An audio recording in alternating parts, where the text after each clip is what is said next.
Baik, selamat pagi buat kawan-kawan semua. Selamat pagi juga buat kawan-kawan jurnalis. Selamat pagi juga buat seluruh rakyat Papua yang sedang menyaksikan siaran langsung petisi rakyat Papua. Hari ini kami yang ada di sini perwakilan dari 113 organisasi yang terkonsolidasi dalam petisi rakyat Papua, juga 718.179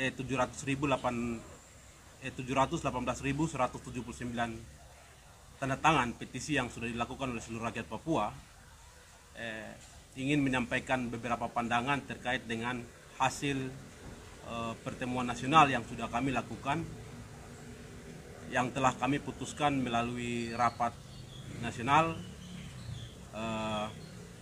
dengan beberapa resolusi yang sudah kami putuskan akan kami sampaikan lewat konferensi pers yang disiarkan secara langsung.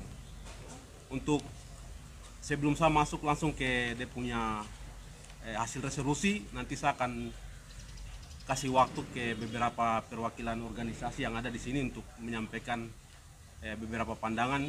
Mungkin saya kasih waktu 2 menit untuk beberapa pimpinan organisasi yang ada di sini untuk menyampaikan pandangan atau sikap organisasi. Ya, mungkin saya langsung saja ke kawan dari kiri saya paling ujung, kawan Yohanes dari Grand. Oke, terima kasih.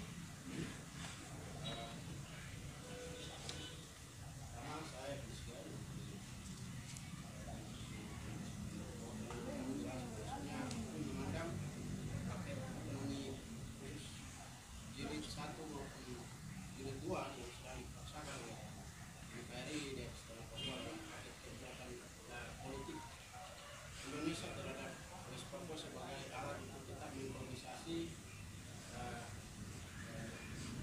rakyat Papua dan juga tanah Papua, dan juga terus melanjutkan praktek eksploitasi yang hari ini secara terang-terangan sangat membuat negara terlibat aktif dalam memberikan izin-izin atau konsesi-konsesi investasi terhadap perusahaan-perusahaan milik kapitalis di tanah Papua, yang hari ini dampaknya jelas kita lihat bagaimana perampasan lahan sangat masif, penghancuran ekologi, sumber-sumber kehidupan oleh rakyat yang dimiliki oleh rakyat Papua. Ini dilakukan penghancurannya secara masif, dan aktor utama di balik ini adalah kolonial Indonesia, tapi juga kapitalisme global yang hari ini sedang bercokol di Istana Papua. Oleh sebab itu, kami dari Komunitas Green Papua sangat jelas bahwa kami menolak paket kebijakan politik yang dikeluarkan oleh kolonialisme Indonesia atas tanah Papua di bawah perintah duanya imperialisme yang hari ini sedang bercokol.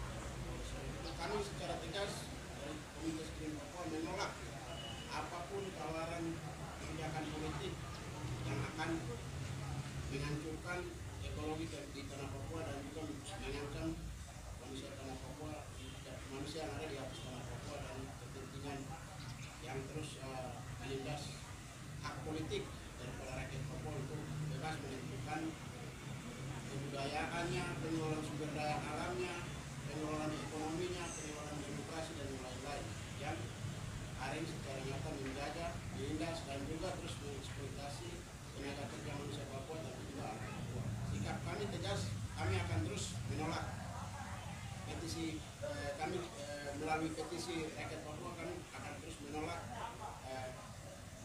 politik kolonial maupun kapitalisme yang hari ini sedang berlaku. Terima kasih.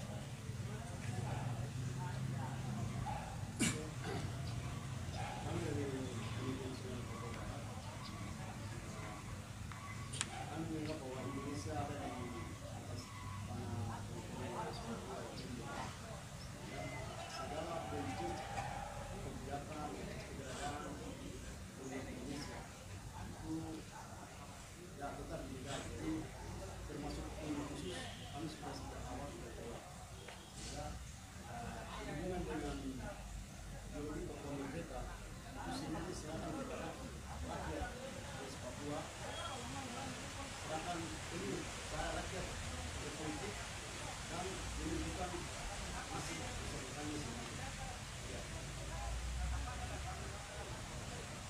Baik, kami dari Persatuan Nasional Tadi, kami kembali menegaskan sikap bahwa Persatuan Nasional Tadi tetap berdiri bersama dengan aspirasi rakyat Papua. Rakyat Papua hari ini, rakyat Papua sudah sejak lama hanya menginginkan satu, menentukan nasibnya sendiri untuk bebas memberikan negara Papua. Oleh sebab itu, secara tegas kami bersepakat dengan 113 organisasi yang tergabung dalam Kopisi Rakyat Papua menolak dengan tegas ini periode ketiga dalam kehidupan rakyat Papua telah melakukan perjuangan mulai tahun 2006 dan kemudian tahun 2010 yang menghasilkan resolusi bersama dengan MRP Majelis Rakyat Papua hasilnya dibawa ke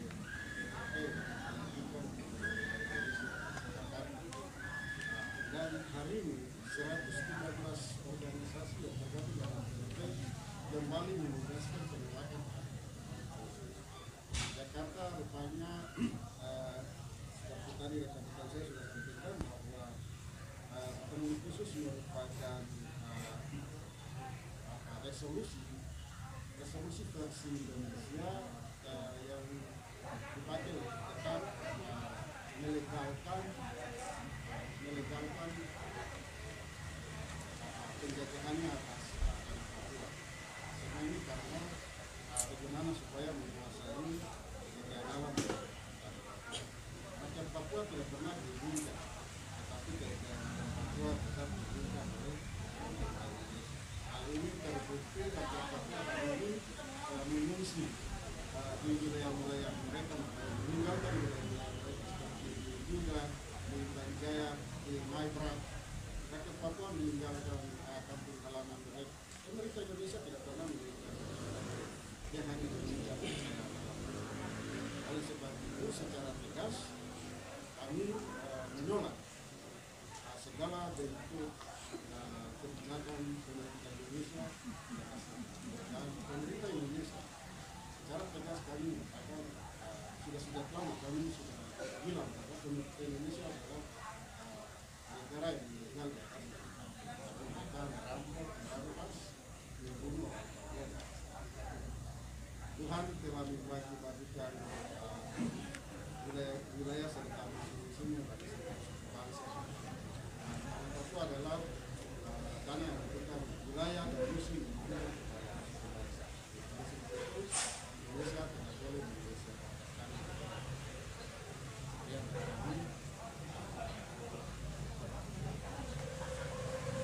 ini dari masyarakat adat independen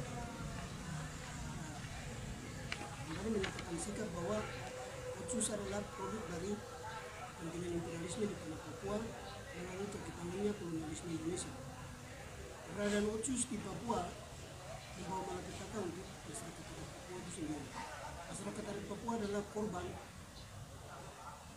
korban dari kepentingan kolonialisme imperialisme di atas tanah Papua. Otsus jilid 1 dan Otsus jilid 2 yang sekarang melalui sepihak dimenangkan oleh didorong secara paksa tanpa proses demokrasi yang masuk akal, itu telah dipaksa oleh kolonialisme Indonesia tanpa melibatkan rakyat Papua untuk mendorong dengan paksa meluluskan otonomi khusus. Kami melihat bahwa dengan didorongnya otonomi khusus, disahkan otonomi khusus secara paksa adalah kepentingan Indonesia untuk terus menanamkan kepentingan modal di atas tanah Papua. Oleh sebab itu, kami masyarakat adat independen yang telah bergabung dalam petisi rakyat Papua akan terus mendorong rakyat Papua untuk terus melakukan perlawanan menolak otonomi khusus. Sekian terima kasih. Ya, saya mungkin 3 hal yang mau tanyakan, tambahkan. Pertama itu Otsus itu seperti awan di gunung. Jadi rakyat Papua tidak merasakan karena dia hanya hinggap di gunung. Jadi rakyat Papua melalui otonomi khusus, rakyat Papua hanya jadi objek, bukan subjek. Itu pertama. Yang kedua itu bicara otonomi khusus itu persoalan uang dan nama. Esensinya tidak dirasakan. Terus yang berikut, yang ketiga itu adalah Otsus itu adalah nasionalisme Jakarta terus memaksakan orang Papua menerima. Hanya kepentingan oligarki dan kapitalis, tidak ada keuntungan bagi rakyat Papua. Jadi sekali lagi, semua kebijakan paket otonomi khusus sampai dengan saat ini jilid kedua disepakati secara sepihak, itu hanya orang Papua jadi objek, bukan jadi subjek. Terbukti terakhir melalui otonomi khusus jilid kedua, semua kebijakan tidak diberikan kepada pemerintah daerah. Artinya secara tidak langsung pemerintahan sipil di Papua tidak ada. Pemerintah Provinsi Papua dan Papua Barat sudah diambil alih oleh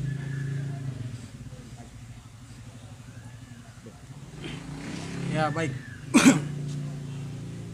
Perkenalkan, saya Gino dari Aliansi Mahasiswa Papua. Mungkin saya mewakili AMP ingin menyampaikan beberapa hal sikap organisasi terkait dengan dinamika otonomi khusus jilid 1 dan juga keberlanjutan Otsus jilid 2. Yang pertama, secara organisasi kami melihat bahwa Otsus jilid 1 maupun Otsus jilid 2 merupakan paket kebijakan kolonial Indonesia yang diterapkan di atas tanah Papua. Nah, melalui paket kebijakan kolonial Indonesia di atas tanah Papua ini, jika kita tarik lagi kembali ke sejarah, dalam masuknya kolonial Indonesia ke Papua itu dibarengi dengan kepentingan kapitalisme. Masuknya kolonialisme Indonesia di Papua itu dibarengi atau diboncengi dengan kepentingan kapitalisme yang kemudian melakukan eksploitasi besar-besaran. Dan kerja-kerja itu kemudian disukseskan melalui aparatur negara yang represif atau TNI Polri. Nah, oleh sebab itu secara organisasi kami menyatakan sikap untuk menuntut kepada pemerintah Indonesia Jakarta hari ini agar segera mencabut kebijakan Undang-Undang Otonomi Khusus Jilid 2 yang disahkan secara sepihak oleh Jakarta dan juga elit-elit politik yang melegitimasi suara rakyat Papua, dan juga memberikan kebebasan sepenuhnya kepada rakyat Papua untuk menentukan nasib masa depannya sendiri. Apakah dia ingin hidup merdeka ataukah dia ingin hidup bersama dengan Indonesia. Jadi dengan tegas kami nyatakan sikap juga bahwa kami bersama-sama dengan 113 organisasi yang ada dalam petisi rakyat Papua akan terus mendorong program-program yang telah kami sepakati di Bakar Batu 2 ini sampai selesai. Demikian. Ya, terima kasih. Kami dari Asosiasi Pedagang Asli Papua kami memandang bahwa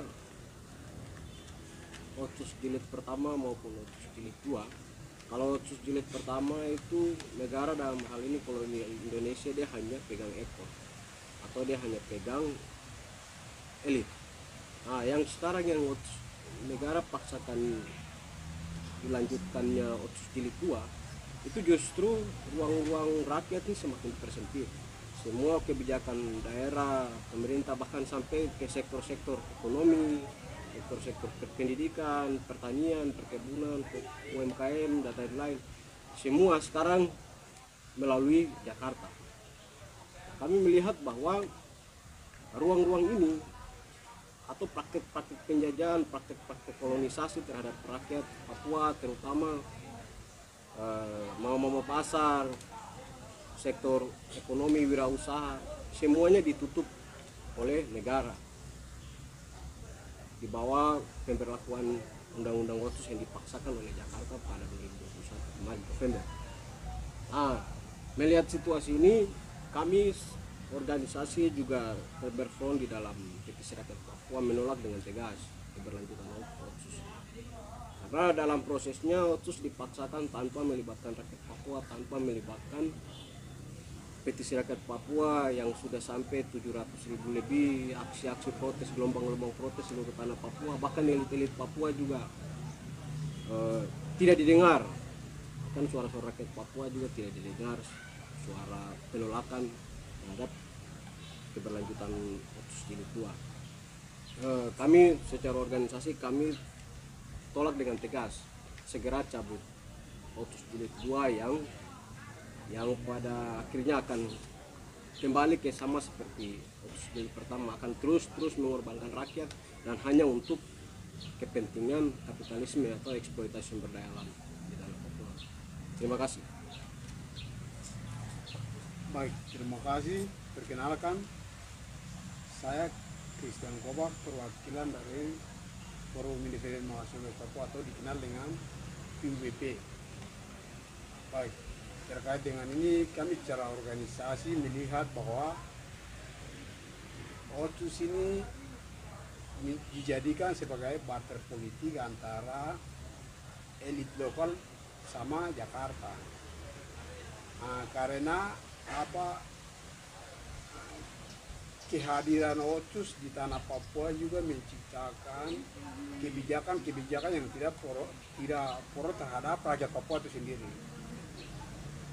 Kemudian keberlangsungan kolonialisme, kapitalisme telah membawa dampak yang buruk bagi tanah air dan manusia Papua.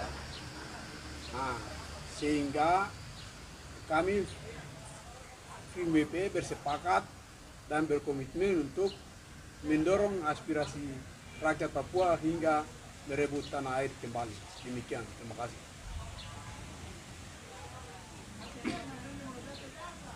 Baik, terima kasih. Nama saya Filipus Robaha dari Solidaritas Nasional Mahasiswa dan Pemuda Papua.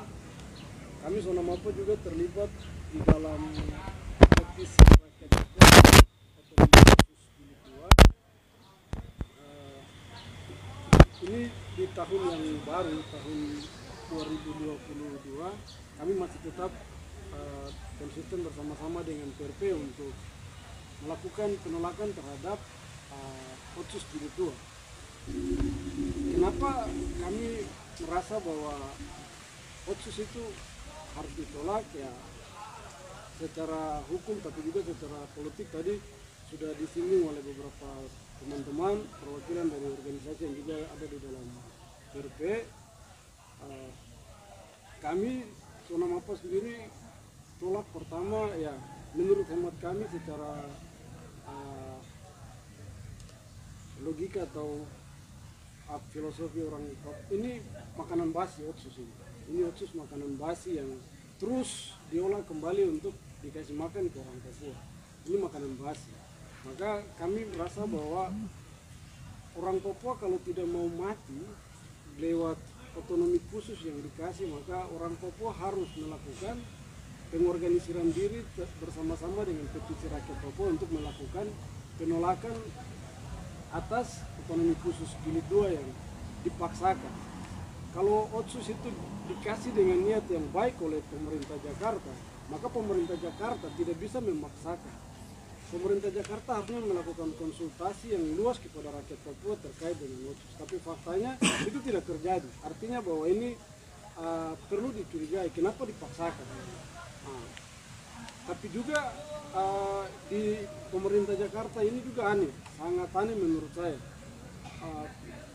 Kalau ada sesuatu yang bertentangan dengan ideologi Pancasila atau ada yang coba-coba menentang Pancasila, itu dia akan dikriminalisasi, bahkan akan diburu habis-habisan. Kalau ada yang lawan Pancasila dalam Republik Indonesia. Dan Otsus ini sebenarnya sangat-sangat tidak Pancasilais, tapi kok kenapa dipaksakan di Papua? Demokrasi Pancasila itu kan kerakyatan yang dipimpin oleh hikmat dan jadi artinya harus ada suara terbanyak. harusnya aspirasi itu dia naik dari rakyat, dari orang banyak baru harus disahkan. Tapi Otsus ini tidak, ini kepentingan segelintir orang elit Jakarta, tapi juga orang Papua perut besar, mata uang, mata perempuan, orang ini yang sahkan barang ini, sahkan Otsus ini. Jadi ini tidak, sangat-sangat tidak Pancasilais. Sehingga kami dari Sona Mapa bukan cuma menghimbau kepada orang Papua untuk tolak Otsus yang adalah makanan basi, tapi juga kami menghimbau kepada seluruh rakyat Indonesia, tapi juga orang-orang Indonesia, para elit Indonesia yang membela Pancasila, itu harusnya tolak Otsus, karena Otsus ini tidak Pancasilais. Ini sesuatu yang dipaksakan, bukan hasil rakyat, bukan hasil suara banyak, suara terbanyak. Ini hasil kompromi perselingkuhan antara orang Papua, elit Papua dengan elit Jakarta, untuk dapatkan anak haram yang kemudian orang Papua repot-repot kasih hidup. Wah, ini gila. Jadi kami dari Solidaritas Nasional Mahasiswa Papua, kami masih tetap konsisten dengan petisi rakyat Papua tolak Otsus Jilid 2 untuk bukan cuma tolak, bukan kembalikan kepada Jakarta, tapi atas nama rakyat Papua, atas nama tulang belulang orang Papua, atas nama Tuhan Allah pencipta langit dan bumi, kami kutuk otonomi khusus di atas tanah Papua. Ada elit Papua yang coba-coba jamu Otsus untuk orang Papua, dia akan mati 7 turunan. Dia turunan tidak akan dilindungi di atas tanah Papua, atau dia akan mati semua di atas tanah Papua. Begitu juga dengan pemerintah Jakarta. Selama Otsus masih ada di Papua, Jakarta akan terus kena kutuk, akan pernah masuk Piala Dunia. Terima kasih.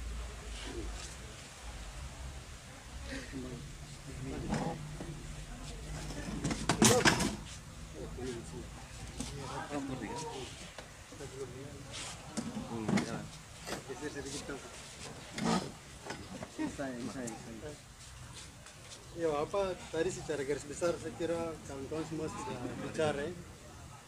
Ya, nama Samuel Omsiwar dari Gerakan Mahasiswa Pemuda Rakyat Papua atau Gempar Papua. Saya kira dalam implementasi Otsus Jilid 1 itu sudah jelas sesuai pasal 77 kan aspirasi dari rakyat Papua, terus dilanjutkan ke MRP, nanti tugas gubernur untuk berhadapan dengan pemerintah pusat atau Jakarta untuk mau lanjutkan atau ubah ini undang-undang Otsus. Tapi dalam prakteknya undang-undang Otsus Jilid 2 yang disahkan tanggal 15 Mei lalu itu tidak sesuai dengan mekanisme yang disahkan oleh Jakarta dan elit orang Papua sendiri. Dalam proses perjalanannya sebelum Otsus itu ada, kita tahu bahwa di Papua ini ada 9 kabupaten kota yang hidup makmur, hidup bahagia, meskipun waktu itu di bawah tekanan militer juga, tapi orang Papua baik-baik saja. Tapi setelah Otsus disahkan sampai tahun 2022, di awal tahun ini kita tahu di Papua itu sudah ada 42 kabupaten kota dengan 2 provinsi. Benar bahwa Papua dibangun begitu. Tapi di saat bersamaan kami mau sampaikan bahwa ada lebih dari 9.000 perusahaan yang sudah masuk ke tanah Papua. Dan di saat bersamaan juga dari 42 juta hektar lahan Papua, itu sudah 29 juta hektar itu dirampas atas nama pembangunan, investasi, percepatan pembangunan, yang toh di tahun 2021 sejak Januari saja sampai bulan November, itu ada lebih dari 17.000 orang Papua yang mengungsi di hutan-hutan. Mulai dari Duga, Intan Jaya, Maibrat, Yaukimo, Pegunungan Bintang, dan wilayah lainnya yang dikategorikan pembangunan. Jadi kami mau tegaskan lagi, kalau Otsus ini berlanjut, silakan masyarakat Papua, tapi juga elit-elit Papua, dalam kategori elit Papua saja, untuk pertarungan Otsus saja dalam 3 tahun terakhir ini 12 pejabat mati untuk pertaruhan Otsus di masa-masa akhir. Pertanyaan kita, 20 tahun lagi masa Otsus, apakah orang Papua dengan dia punya manusia, tanah dan segala isinya ini bisa bertahan? Sehingga ini menjadi komitmen kami, teman-teman organisasi yang bergabung dalam PRP, akan terus bersama-sama untuk kawal aspirasi ini bahwa Otsus benar-benar gagal tidak membangun orang Papua dan segala bentuknya. Jadi kami tegas, Otsus harus dicabut demi menyelamatkan manusia Papua. Jadi kami menghimbau juga buat semua orang Papua, semua elit Jakarta, elit Papua untuk sama-sama. Kita tidak punya masa depan dengan Indonesia, itu jelas. Tadi saya bilang 29 juta hektar dari 42 juta itu sudah habis. Ada 17.000 pengungsi yang mengungsi sampai sekarang nasibnya tidak jelas. Ada 90 orang yang mati dari bulan September sampai November. Ini baik sipil yang mayoritas, tapi juga ada TNI, ada juga dari TPNPB. Jadi kalau kita mau paksakan ini atas nama pembangunan, sudah jelas ada korban-korban di depan. Dan kita akan menambah deretan pelanggaran HAM baru, ada deretan pelanggaran ekosida dan juga genosida untuk orang Papua. Jadi secara organisasi kami tegaskan lagi, Otsus harus dilawan oleh orang Papua demi menyelamatkan orang Papua itu sendiri. Dan kami menyuruhkan buat seluruh pihak-pihak yang justru terlibat dalam menginvestasikan dong punya dana-dana untuk justru membantu Indonesia membunuh orang Papua. Ini sudah saatnya untuk orang-orang semua lihat dan bantu menyelamatkan orang Papua. Dan stop bunuh orang Papua atas nama pembangunan. Itu dari kami. Terima kasih. Baik, terima kasih. Saya di sini sebagai juru bicara Petisi Rakyat Papua, juru bicara nasional, mungkin ingin menegaskan kembali lagi beberapa poin yang sudah kawan-kawan tegaskan, tapi saya ingin mempertegas bahwa bicara soal Otsus itu tidak cukup kita bicara soal sisi pembangunan, sisi tidak ada kekurangannya biaya atau lain-lain.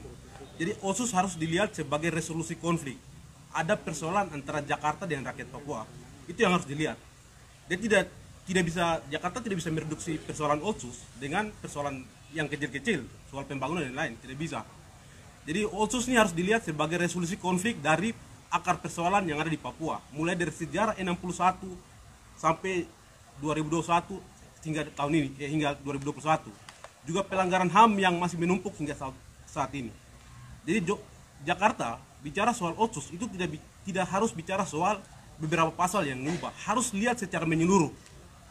Karena Otsus ada itu hasil dari persoalan antara Jakarta dan Papua. Itu yang ingin saya pertegaskan di sini, sehingga mungkin saya akan langsung masuk bacakan hasil resolusi yang sudah kami rumuskan di sini.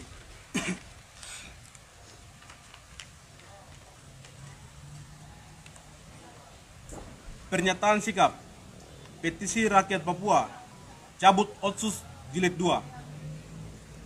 Otonomi khusus Otsus Papua telah dipaksa disetujui oleh Jakarta pada November 2021 tanpa mendengar dan mempertimbangkan suara dan tuntutan rakyat Papua di bawah 113 organisasi yang berfront dalam Petisi Rakyat Papua (PRP) yang menolak dengan tegas keberlanjutan Otsus Papua. Suara-suara rakyat Papua di dalam PRP dilakukan di seluruh Papua, Indonesia, bahkan sampai di internasional. Gelombang rakyat melakukan aksi demonstrasi terus meningkat dari 2019 hingga 2021. Berujung pada aktivis di seluruh kota-kota di Papua ditangkap, dipenjarakan, bahkan dibunuh oleh negara melalui TNI Polri. Seluruh rakyat Papua melalui tabulasi petisi tolak Otsus di seluruh tanah Papua yang dikerjakan PRP yang diumumkan hingga mencapai 11.179 suara rakyat memilih tolak Otsus pun tidak didengar oleh negara. Gelombang protes juga berujung pada penangkapan Victor Yemo, juru bicara internasional PRP, dan banyak aktivis di Indonesia dan Papua. Kami melihat dan memahami bahwa kepentingan negara paksakan Otsus untuk berlanjut tidak terlepas dari negara telah memaksakan Omnibus Law menjadi undang-undang dan beberapa undang-undang yang direvisi oleh negara. Kepentingan ini tak lain adalah kepentingan kapitalisme, kolonialisme, dan militerisme di Papua. Pengiriman TNI Polri, dan BIN terus berlangsung hingga hari ini. Eksploitasi sumber daya alam seperti Blok Wabu, pertanian di Kerom, Yaukimo, perkebunan sawit di Merauke, Nabire, Sorong, dan lain-lain semakin besar dan meningkat. Omnibus Law, Undang-Undang Otsus, dan semua undang-undang yang dipaksakan diberlakukan adalah untuk kepentingan investasi, pengusaha-pengusaha besar internasional dan nasional dan dibackingi oleh kekuatan TNI Polri dan BIN dengan jumlah yang sangat besar. Melihat dan memahami situasi ini, maka kami 113 organisasi yang berfront dalam petisi rakyat Papua, PRP, menyatakan sikap. 1. PRP dalam manifestasi sikap politik rakyat West Papua yang menolak keberadaan dan keberlanjutan Otsus di West Papua. 2. PRP akan mengawal sikap rakyat Papua untuk memperjuangkan hak penentuan nasib sendiri secara damai dan demokratis. 3. PRP menolak Otsus dan bersepakat untuk melanjutkan penggalangan petisi rakyat Papua, PRP, untuk tahapan ketiga. 4. PRP menolak segala bentuk kompromi dan representasi politik di luar dari sikap rakyat West Papua. 5. PRP berkomitmen untuk mendorong persatuan demokratik dan perjuangan pembebasan nasional West Papua.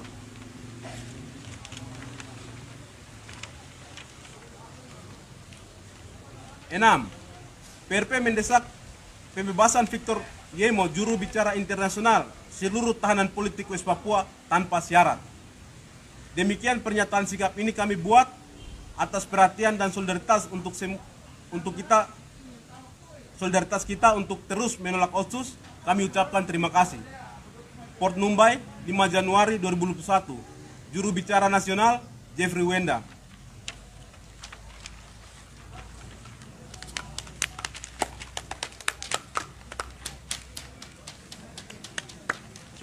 Ada yang mau tambah lagi? Oke, jadi satu hal lagi yang paling penting adalah Undang-Undang Otsus nomor 2 tahun 2021 Jakarta telah dengan secara sepihak telah mensahkan itu. Tapi kami petisi rakyat Papua akan terus melakukan konsolidasi di akar rumput dan mendorong penggalangan petisi sebagai bentuk perlawanan kami terhadap Jakarta. Juga mengkonsolidasikan semua organisasi gerakan yang belum tergabung dalam PRP, juga solidaritas internasional untuk sama-sama dengan petisi rakyat Papua menolak Otsus Jilid 2 di Papua. Mungkin itu sikap dari saya sebagai tambahan. Sekian dan terima kasih.